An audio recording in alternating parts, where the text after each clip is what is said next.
Mireu, jo en Gabriel Gené Manila l'he vist una vegada. He parlat amb ell un cop.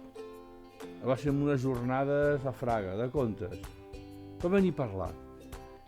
I, bueno, jo feia contes i deia, aquest senyor és un savi, és un pedagog, és un mestre, sí que escriu, però i clar.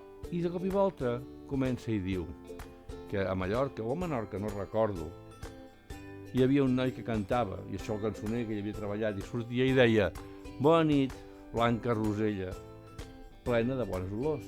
No hi ha al cent tantes estrelles com vegades penso en vos, que si la mar tornés tinta i el cel de paper fos, i tots els homes notaris, i cada un fossin dos, no bastaríem a vida escriure els nostres amors, els que hem tingut fins ara, i els que tindrem tots dos.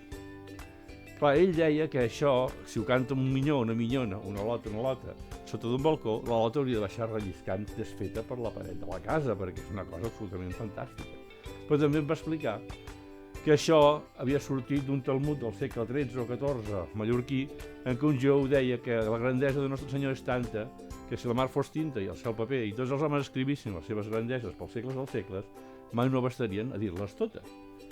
I vaig pensar que havia de ser molt espavilat el xaval mallorquí, jueu o no, que va agafar aquell tros de literatura culta i la va passar popular, i el Gabriel la va passar culta, i jo ara la passo popular, perquè el que vaig proposar-me és aquest text del Gabriel, que en sap tant i tant, i que té tant d'olfacte per trobar coses, no l'he escrit mai.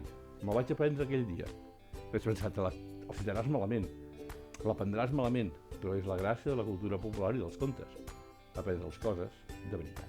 I la veritat és aquesta, que potser està bé, potser està malament, però la fa la bé, i d'en Gabriel Manila us n'he parlat. I us en parlaré.